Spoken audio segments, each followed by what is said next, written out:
welcome back to Spinalcast. I'm your host, David Stevens, and joining us today are Josh Basile and Kelley Simoneaux.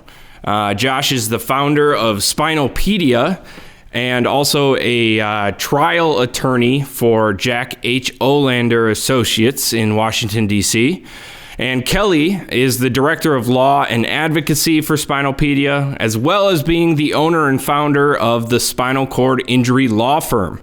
Josh, Kelley, thanks so much for joining us today. It's great to be here, David.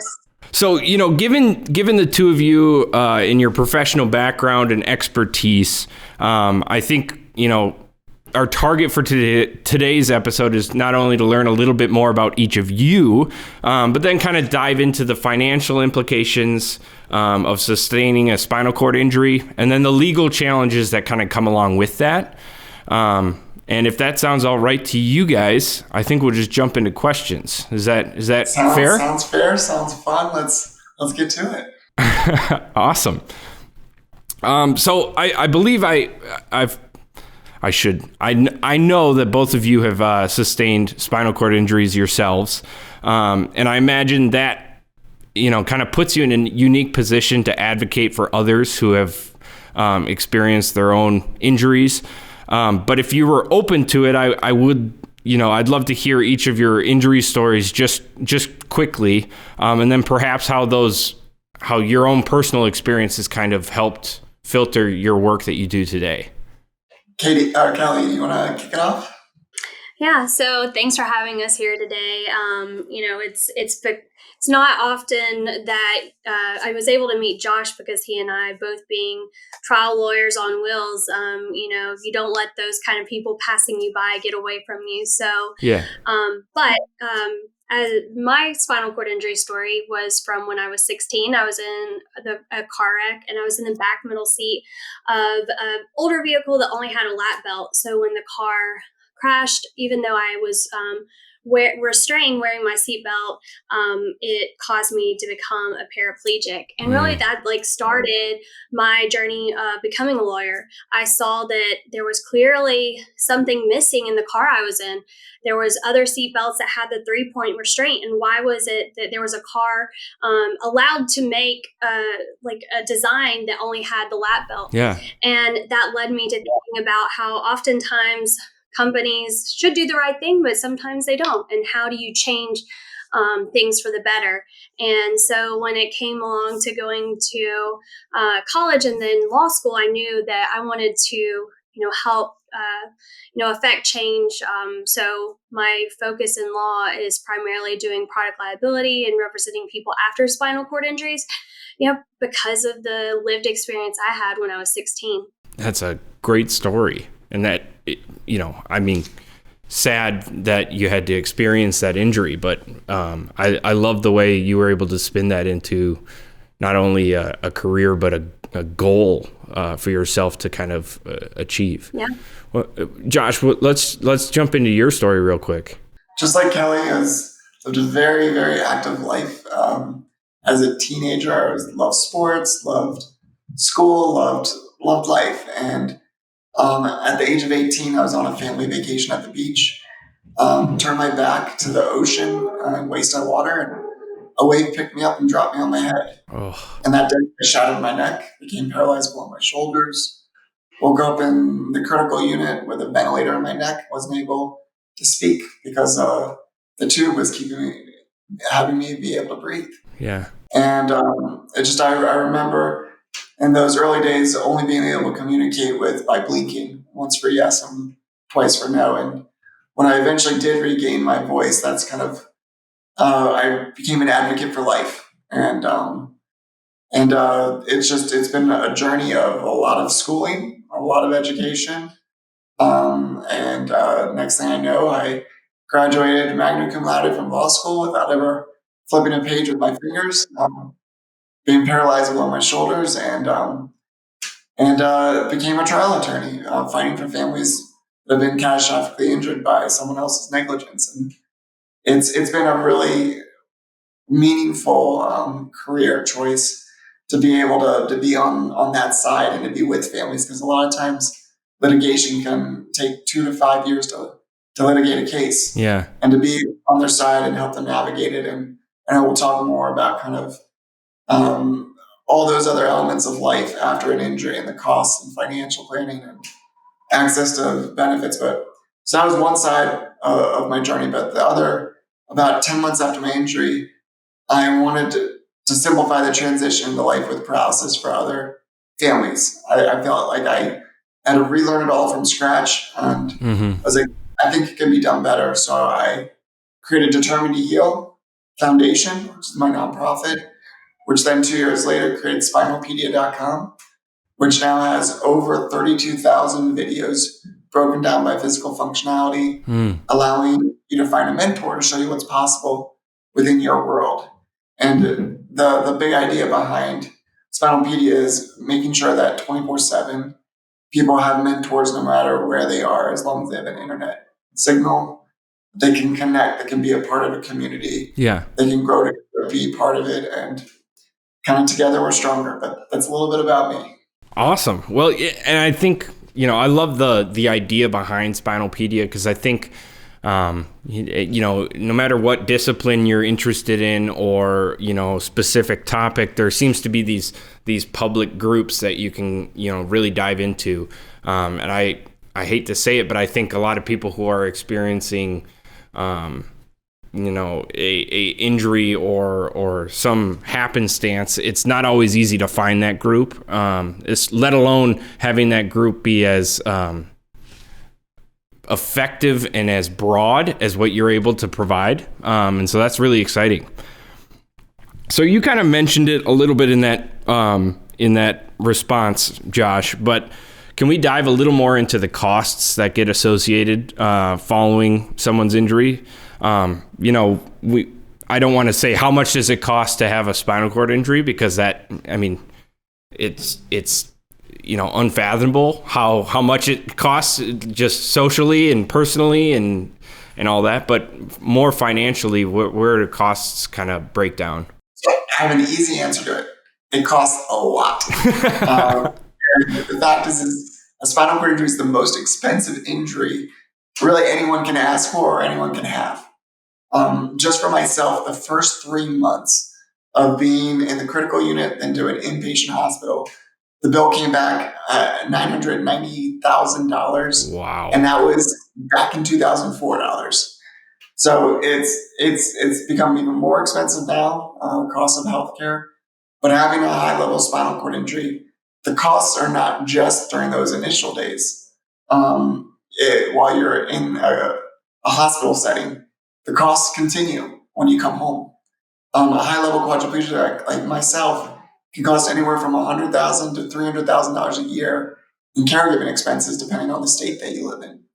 And then you put on top of that the wheelchairs. Like my wheelchair cost Medicaid, my insurance, almost, I think, $50,000+. Wow. Just for a wheelchair to get me around. And then you need a special bed. You need a lift system to get you into bed. A lot of times you might need a ramp or an elevator to get in your homes. Right. And then a handicap vehicle can cost anywhere from $60,000 to $120,000. Right. So the price of living with a spinal cord injury, especially a quadriplegia, can add up really fast, and it's lifelong. And paraplegia, don't get me wrong, that comes with a lot of expenses as well. In the hospital, whether catheters are a huge expense for a lot of paraplegics and quadriplegics. But I hope that answered your question a little bit, David. Yeah. Kelley, did you have anything you wanted to add? It looked like you had an answer brewing there. Well, this is that analysis that often we're making constantly. Where you're thinking about, okay, in the first 6 months, what can that cost? And that's upwards of $500,000 in the first year. You're getting between $1 million to $2 million in that first year, depending on how long you're able to stay in rehab. A lot of us are now just fighting for every last day we can get in inpatient rehab setting, because the insurance is pulling back day by day the allowance for a paraplegic or quadriplegic following a spinal cord injury. So if you're lucky, those dollars are going to be adding up, because that simply means you're getting a little more time in the rehab setting. So not all costs are necessarily bad costs, because that's a very important cost, but it certainly is significant. And that's why when I'm talking to people about spinal cord injuries, as Josh mentioned, it's the most expensive injury you can have, because it's significant, and it's, for many people, for many of us, it's permanent. It's a lifelong expense that continues. And another part of expense is quality of life. And so quality of life equals what dollars are spent to provide for a person. For me, I'm very fortunate to have single-use catheters. I'm not having to boil and sterilize a catheter each time. That significantly impacts my quality of life, because it helps reduce the susceptibility of UTIs. It allows me to just have more flexibility in my day and my travels, but at the same time, that comes with a cost. So, there's a lot of ways to look at it, but the dollars and cents of spinal cord injury equals very expensive. I do add one thing, David, what Kelley said. Like, it is an investment. Like, those dollars in the early days, or really all dollars towards a spinal cord injury, is an investment in someone's life, quality of life. But like, if you look back with insurance companies back in the 1970s, a person with a spinal cord injury could stay 6+ months in inpatient rehabilitation to learn how to not only survive, but to learn how to live their life in the community again. And nowadays, you're looking at the insurance companies are trying to push people out in the first 2 to 6 weeks, and to learn everything after an injury in 2 to 6 weeks when you're still not able to move at full strength or have full mobility. It's crazy to me how quickly insurance companies are kicking families out of their inpatient stay. And I think it's doing a huge detriment to the spinal cord population to be able to live a safest and best life once they do return home. Yeah, I mean, you mentioned insurance and that, and I think that's another question a lot of people would have is like, what, of these massive expenses are, large chunks or portions of it covered by insurance typically, or are there a lot of things that don't actually fall under the insurance umbrella? Well, I'll start maybe with the private side, and Josh, if you can touch on moving over to like a Medicare, Medicaid, which many people do following it. But if you're staying on a private insurance plan, which I have since I was injured almost 24 years ago, you are looking at costs every year. You're meeting that deductible, but that's why the main thing you're doing is advocating for yourself for every last day. When I'm talking to families newly injured, I'm talking like, I know today is very hard. I know you're not going to feel like getting up today, but please, you only have so many days in this acute setting. Use it. You're not going to feel like it, but you've got to use it, because you're going to fight for every hour of, PT going forward. Right. And so under a private plan, you are fighting. Sometimes, I've had a lot of times for me, it's like with different wheelchair parts or trying to get the wheelchair that I want. I'm ultimately fighting with the insurance on what, and my doctors are fighting alongside me with the insurance on what I need and why I need it. I actually made the decision ordering my last chair to just pay out of pocket. Wow. I decided that it was better to get living life in a wheelchair as many years as I have. I have 3 children.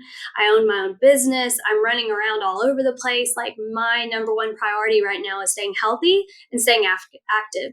And the only way I can do those things is if I'm functioning at the top highest level. And so I did decide to pay out of pocket, cut out all the insurance middle people, the DME company, order directly from the wheelchair company to get what I needed.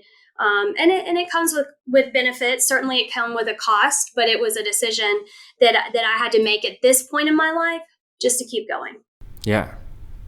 Well, I personally appreciate that. I think a lot of times I'm of the understanding that with something as important and as integral to your life as like a wheelchair is, I'm more than willing to spend additional money to get it the way it needs to be. I think this way with like my bed. I spent more on my bed because I'm going to sleep in it every single night. And if it improves my life, I'm going to spend more money on that. And so I think your approach was well worth it. It's just so important to have some insurance going into a spinal cord injury, because those initial costs, private insurance really takes care of the emergency room, takes care of critical unit, the inpatient. It covers those huge bills that can make or break a family that did not have that insurance. But usually then when you do come home, especially if you're a quadriplegic and many paraplegics, you then turn to where you can get long-term care services. Your private health insurance is not going to provide that unless you were smart enough to take the gamble of getting long-term disability insurance, which is probably less than 0.05% of people in this country. Yeah. Get that, because it's so darn expensive to get that. Otherwise, you turn to Medicaid, which forces you to become poor because you have to meet the asset and income limits of Medicaid. And you get into Medicaid, and that's where you turn to get your long-term care supports, where you get your caregiving, where you get other support programs that help you remain in the community. So those are some of the big insurances they need to have. A lot of people then turn to the safety net system of Social Security, where they apply for SSI, and that's also one based on being poor to get into that. And then also SSDI, if you've had any work history. Sometimes you pay enough into the system that you can get some money back through Social Security disability insurance to start giving and giving you a monthly check for what you've already invested through your work. And then after 24 months of SSDI, you then automatically get enrolled in Medicare.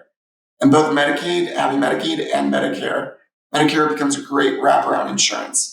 So whenever I can try to urge families to get onto SSDI so they can get onto long-term Medicare, it can make a huge difference within their quality of life and getting things paid for. Well, I think above all else, both of your responses are proving it's a heck of a lot more complicated than I think people give it credit for. I would never think about all these different avenues or situations for myself. So I think I guess where I'm getting to is I'm thankful there are people like you out there willing to help and get people through that initial phase of like, what in the world is going on? What do I do? I don't even know how to, talk to insurance. I don't know who to talk to. I don't know what number to call. I mean, just having resources like the two of you to help through that is major. And I would say to any of those families that are listening to this that feel like they're falling through the cracks or just have questions that have gone unanswered for too long. Determined EO, my nonprofit, and SPINALpedia, we speak to hundreds of families every year. And it doesn't cost you a penny.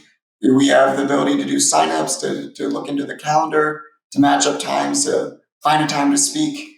So really reach out to us. Go to SPINALpedia.com, reach out and find us on Facebook, and we can start that conversation. Yeah. To be able to help guide you through your unique journey. And there's so many variables that come into play, whether it's the state you live in, your loved one's physical functionality, assets, the ability to have, what insurance do you have? Are you in Medicaid? Are you receiving Social Security? There's a million different variables that once you have those out in front of us, we can create a custom game plan on which directions or which options you have to move forward. And talking through options, then you get the choice of deciding which path you want to take. And that's it's good to have choice and good to have control over what direction your future can go in. Especially when you've just experienced something that took all your control away from you. I think it's huge to get control back. I was just going to say, because this is something that has been, very important to Josh and I, and that's like how your vision of future employment or returning to work really fits in that equation. So, a lot of people are thinking like, I can't work if I want to be able to receive a certain benefit. I need to have caregiving. How can I make all these pieces fit together so I can rebuild a full life? Right. A different life than I've had before, but one that still connects all those pieces together, that makes me feel full and brings meaning. And I guess Josh and I can say with 100% certainty, it is possible. And I'll say, like, when I was newly injured, I didn't really want to associate as part of the disability community. It was kind of scary. I just wanted to kind of keep my eyes forward, stay in my own lane, just kind of live my own life. But what I figured out was that, as you mentioned, David, this is really complicated. Yeah. But there's probably somebody who's been on this path before, that's paved this accessible path forward, and finding people like Josh who've navigated it before, connecting with people who've done it, has truly made a lot of difference for me. And that's why Josh and I, certainly spend a lot of time trying to be connectors, just because we've had those people helping us. Mm-hmm. Absolutely. Well, I love that almost mentor-like, kind of connection that you're able to find within the community and then use that to your advantage. But I also think it feels good for that person to be able to give you that help, that it's meaningful for them to be able to assist you as well. So I think it goes both ways. It's a beautiful thing when you can get to a family really early. Yeah. Like when I could start mentoring a family within the first weeks and months of their injury, you can get them on a different path, a different path forward, and to be able to be a part of their journey and watch them continue to move forward, tackling their short-term goals, their medium, their long-term goals, and be able to watch that and to be a part of it. It's really satisfying. I bet. Giving back and then being able to be a part of something where you really did change someone's life.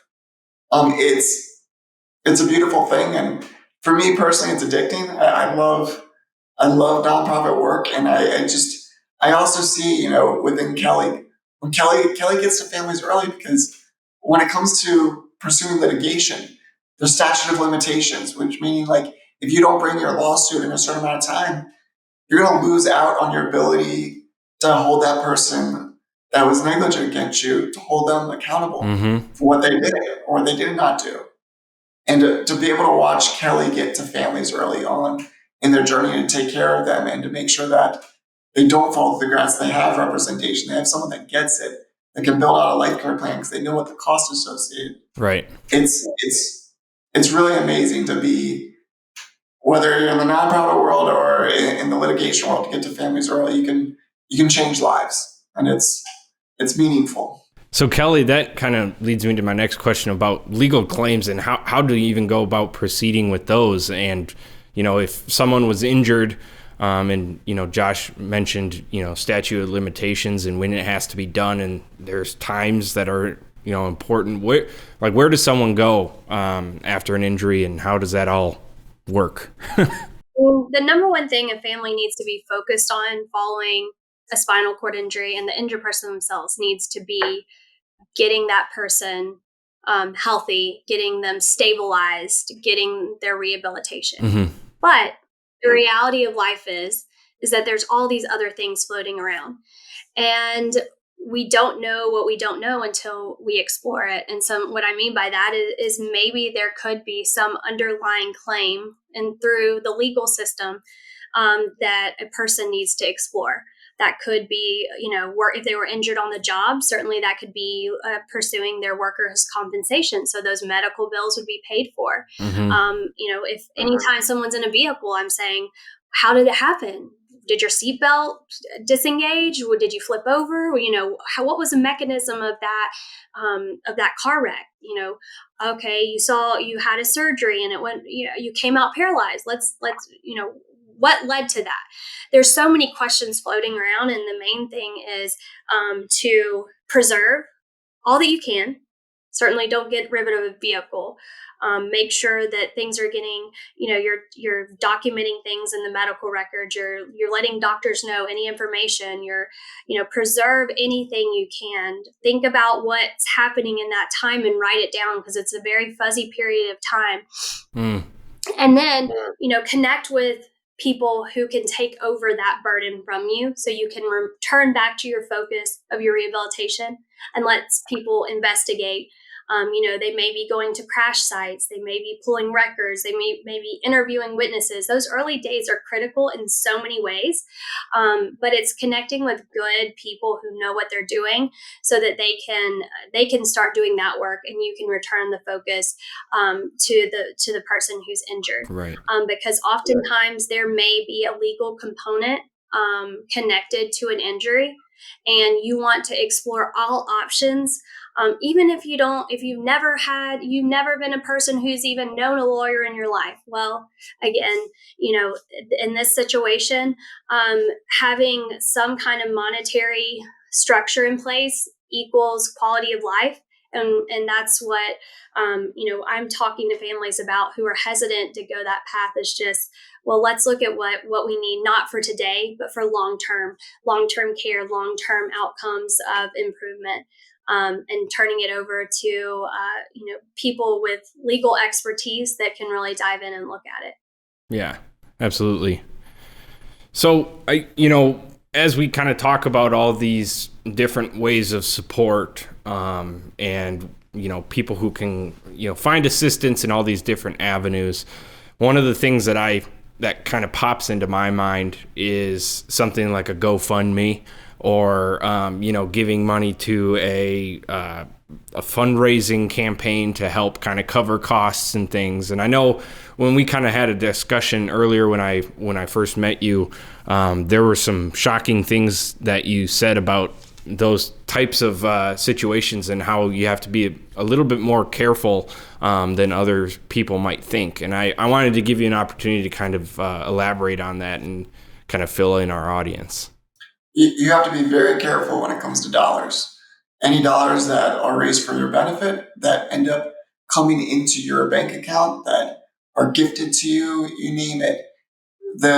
In order to have access to Medicaid, in order to have access to certain Social Security benefits, if you don't follow certain rules, you're going to get kicked out of those programs, or you're going to actually owe money back to the system. Wow. So like one of the things is people love doing GoFundMe campaigns after a person's injury. But depending on how you do it, it could end up getting you kicked out of a lot of these programs, or make you ineligible for a while. So it's very important to know and to have the right discussions with the right people to set up. And what I want to say is fundraising is a very important element after somebody's injury. Yeah. But the question is how do you do it, and how do you do it right? So one of my favorite ways of helping to push families to do it right is through an organization called Help, Hope, Live. And they do medical fundraising for the spinal cord injury community, and basically allow you as the individual that's injured to create a campaign. And then your friends and family members can contribute to it, take a tax deduction, which is great.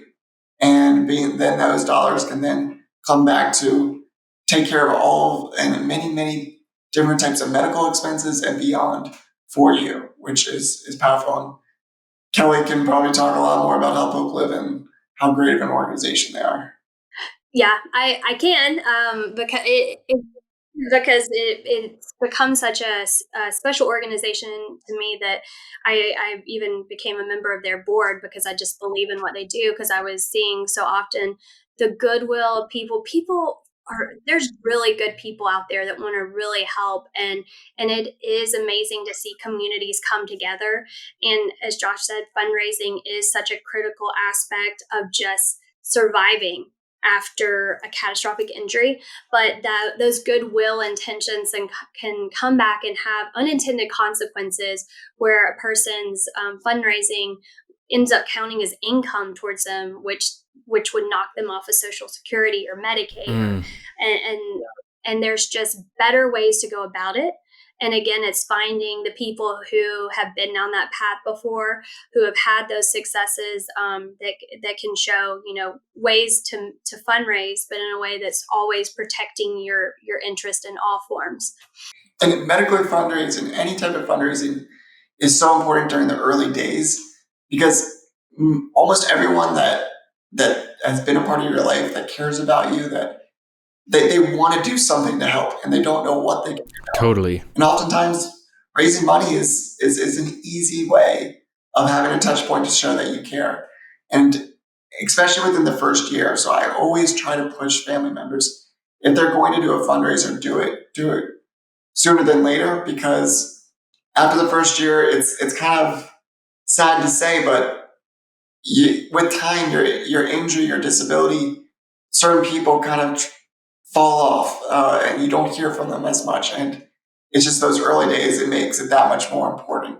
There's certain things that fundraising, there's certain aspects of having a significant disability that unfortunately we cannot cover under any kind of umbrella or financial resource.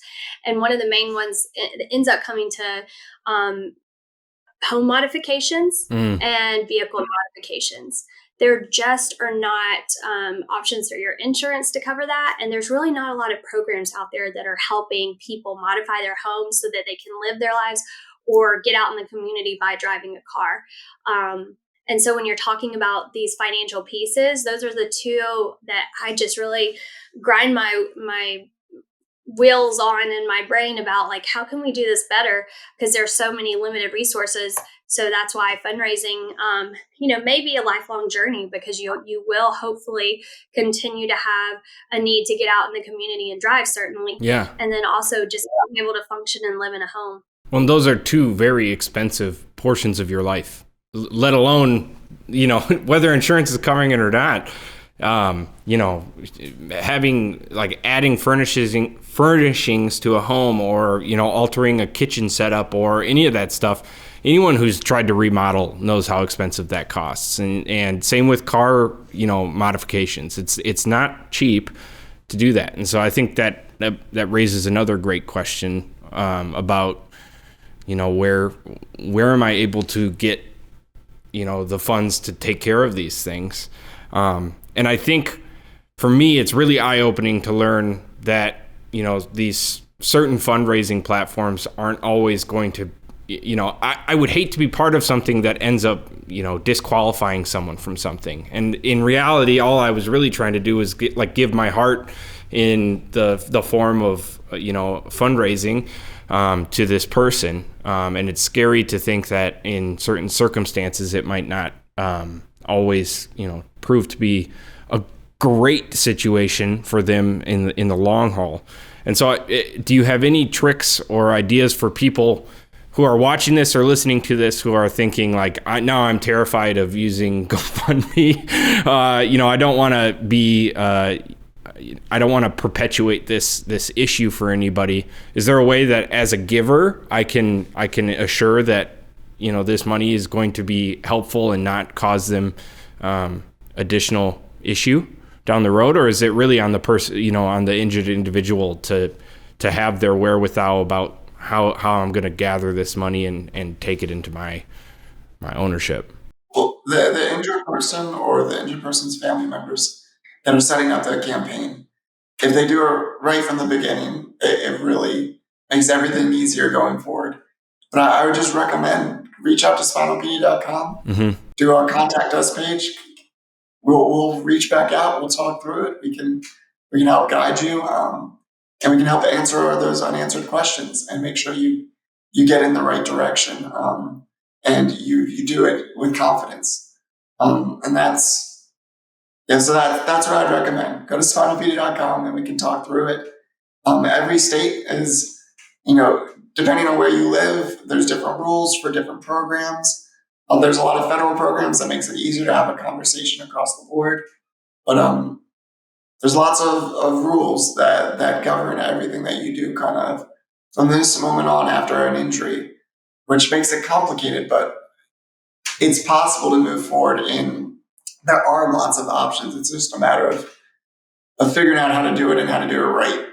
So as far as, financial planning is concerned and kind of preparing, following the injury and ensuring that you have some sort of long-term financial stability, protecting assets, things of that nature. What are some of your what's your advice for people on making sure that all of those ducks are in a row, kind of moving past that initial 6 month, I guess what I would call flood of things that you need to deal with? How do you kind of start assessing those longer term goals? I mean, I think what I would say is it's never too early to start planning. I was 16 when I was injured, and thankfully I had my parents in my life that started kind of helping guide certain things for me, so that I wasn't stuck in a situation of having to live just for today, but thinking about how I could live a long life. There have been some things that really surprised me along the way. I was when I was starting my career as an attorney, and I'm healthy, and even notwithstanding, I have a spinal cord injury, but all other things aside, I'm healthy, I'm active, I work out, but I couldn't qualify for a life insurance policy, and I was like, well, that's not fair. Yeah. I tell my kids never to say that's not fair, but I don't know. That wasn't fair. And so what could I do, knowing that just because of that situation for me, and I have heard there have been some people who have found ways to do it. I just, in the multiple attempts I made, I wasn't successful. So I was like, well, I need to pivot. So I think that would be my second thing. One, start early in planning. And two, be ready to pivot. Mm-hmm. You might kind of, the steps that people tell you after you graduate college and you're working, or maybe you're injured and you've already been working 30 years and you're like, I'm not ready to tap into retirement, or am I going to go back to work? Or, I have private insurance, but I need caregiving, and how the heck am I going to afford that? So with some planning and being flexible and pivoting, I think one thing that people with spinal cord injuries don't give themselves enough credit for is their ability to make those on-the-spot changes, to just that hard wiring of overcoming and problem solving that we're just doing every day, all day, every day, because of the way we live our lives. Yeah. And realizing that when we're making those financial planning steps, that we're already hardwired for making those, decisions. But you've got to start thinking about it. And the big two that I always try to push on families is, when it comes to asset building and financial planning, is one, around employment. A lot of people with spinal cord injuries, I've heard horror stories of people that tried going back to work after their injury, but didn't know how to follow the rules. And the next thing you know, they owe Social Security $20,000, $50,000, $100,000 because they weren't reporting their earnings properly over the years. Mm. Or they worked and got kicked out of the Medicaid and lost all their caregiving. But the reality is, if you have your employment journey, there's different options on how to work and maintain employment and maintain your Medicaid within your given state. 46 out of 50 states have what's known as a Medicaid buy-in program for workers with disabilities, where they can pay a small premium if they're employed and buy into Medicaid and have access. There's a lot of rules within those Medicaid buy-in programs that I help families navigate. Mm-hmm. And then there's also, if you're on Social Security, if you are receiving SSI, there's an incredible work incentive program called the 1619B program that you can actually work and maintain your Medicaid through the SSI program, 1619B. And the cool part about that program is, the more expenses you have within Medicaid, it increases the amount that you can potentially earn as income. So it's a weird thing it's the more quadriplegic you are, the better, which is kind of a weird thing to say. So employment is an important piece, because Social Security and Medicaid, it's just not sustainable long term. You're going to always be living kind of paycheck to, or not paycheck, but just month to month on the scraps of what Social Security is giving you. It's just not enough to live in this expensive world that we live in with a spinal cord injury. Totally. And just the world just is getting more and more expensive every single day, the cost of living. The other area is called elder planning. And elder planning needs to be done not only for yourself with a spinal cord injury, but around your family members. So the key is with your family members, if they were to die and in their will point money to you, and if they did not do it correctly through the right type of trust, which is a third-party special needs trust, and that money goes to you, that kicks you out of Medicaid. And you lose all of your benefits. And that's a really tough factor, and I see it a lot with families. So knowing how to plan for the future so that when a family member that loves you, that wants to leave something for you, in order to do that right, you have to set that up. So I always recommend being able to contact an elder attorney locally in your state to be able to set those up and to recognize kind of what are the other questions I should be asking for that future planning. And there's a lot of other different areas and directions I talk about with families on how to do it right and what questions they need to ask within their particular state. Yeah. And certainly, in what my conversations often center around, or is if there is some kind of settlement, if there's a judgment or recovery following a spinal cord injury, and there's a large, influx of money, like how do we get that to the person so it's one preserved over a long period of time, and one it's doing in a way that's protecting their ability to maintain government services, as Josh has talked about. Yeah, I imagine that is also a complicated process. I've heard horror stories of people who win even like lotteries and the hoops that they're jumping through, and they end up losing out on a bunch of that money. So I think that's very interesting. I kind of wanted to shift focus a little bit more to the legal side, since I know both of you are lawyers, and talk about the current state of kind of laws and policies surrounding spinal cord injuries, and whether or not there are any kind of positive changes down the road that are coming for beneficial changes to laws or policies for people with spinal cord injuries, and kind of what kind of progress has been made in that sense. I can do two off the bat. So yeah, I was about to say, I think Josh could start with a major one. So when it comes to asset planning, there's an incredible program that the federal government passed of 5 or 7 years ago called the ABLE Act.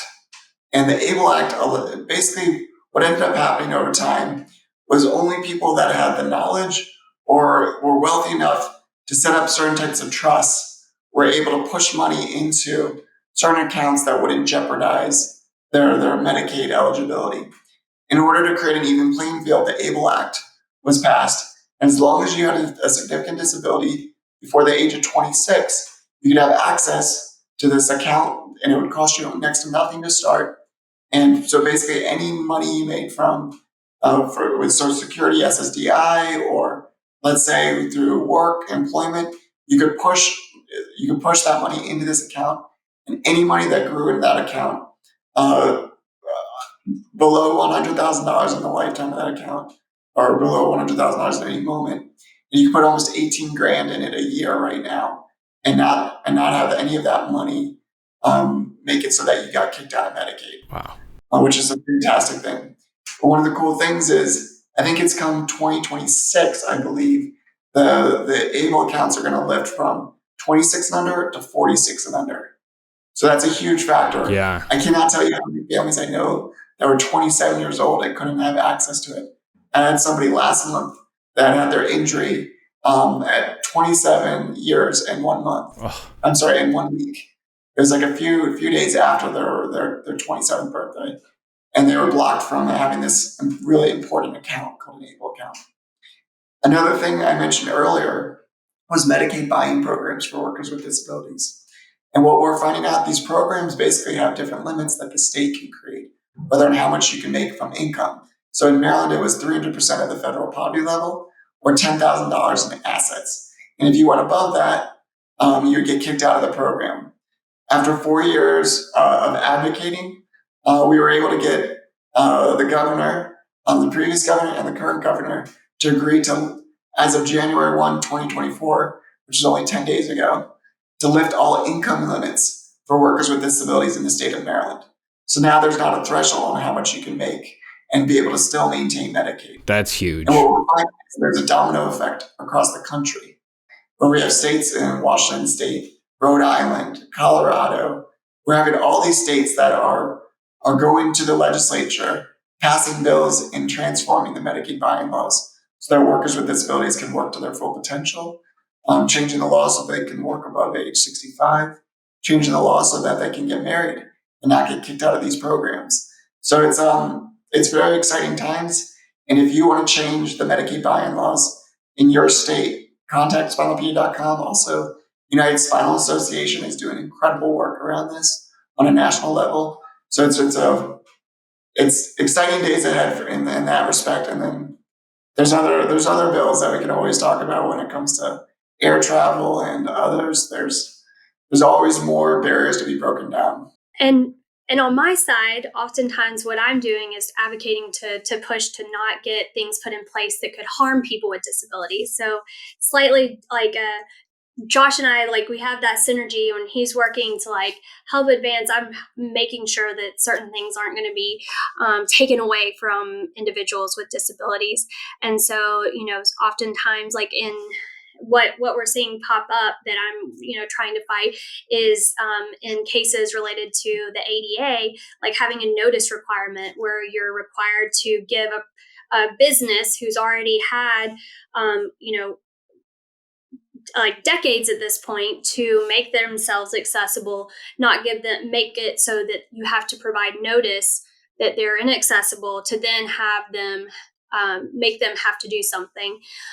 There's other kinds of areas that we're constantly fighting, both at the state and national level.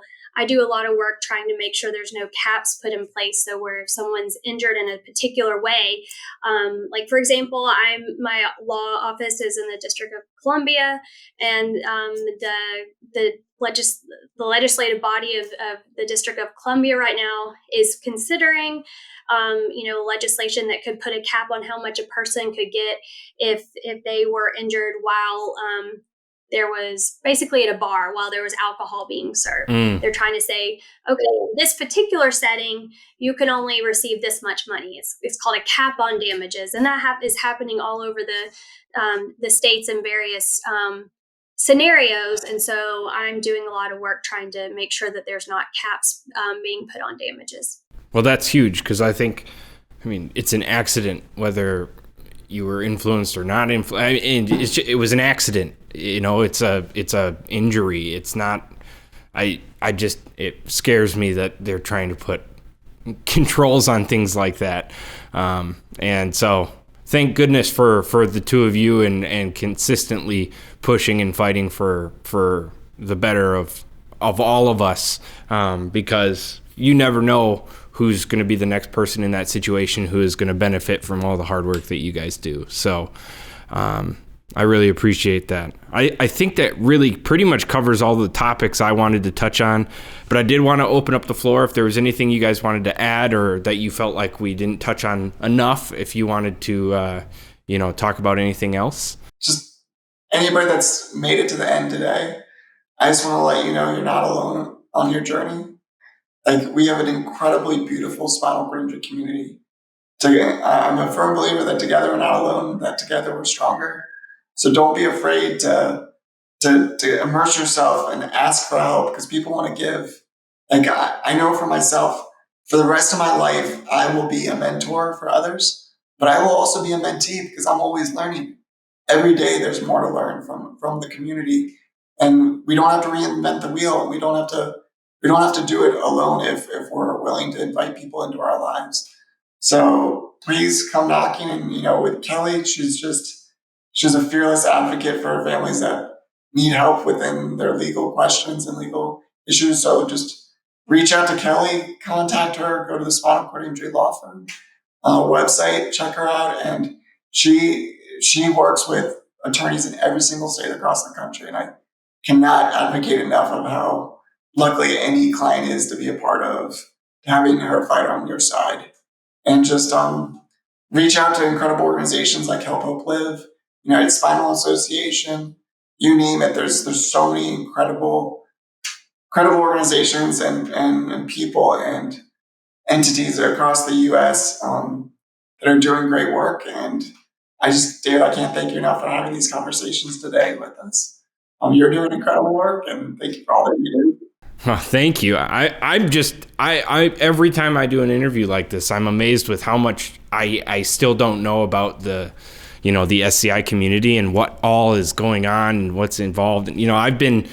I've been involved with MCPF since I was, an infant. So I've always been around it. I've not been as involved as I have been over the last 5 years now. But it's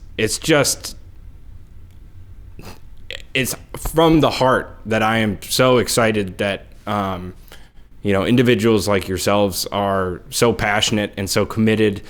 And, I think it means a lot to even be able to assist in getting that message out to others, and just, present the two of you to the world around us, because I think more people need to know about the great work that people like you do every day. Thank you. Kelley, did you have anything to add? Otherwise, I think we could wrap up here. No, I thank you so much for having us on your podcast today. It's important that we all are able to connect on as a community and realize we're all on a journey. When I started my law firm, I really thought I was focusing on exactly how a person became injured. But what I found was that there were many, on that journey of spinal cord injury, there are many places where I could have touch points where I could help a person. Maybe it's Social Security. Maybe there was, a systemic issue that's affecting our community, such as durable medical equipment companies continuing to not take care of the community they purportedly serve. And so we're on a journey together. And so I'm glad to be a part of the journey tonight. Fantastic. Well, everybody watching at home or listening on your favorite podcast platform, thank you for joining us today. All of the details for SPINALpedia and the spinal cord injury law firm, everything we talked about today, we'll make sure it's linked in the description so you guys can all go there and, read to your heart's content. And reach out. Seriously, reach out if you think you'd find value in talking one-on-one with either of these people. I'm sure that they would be more than happy to field a phone call from you. And just once again, Josh, Kelley, thanks for joining us. I think that's about all we got. Thank you, David. Thank you, everyone. Thanks, everybody. Have a good one.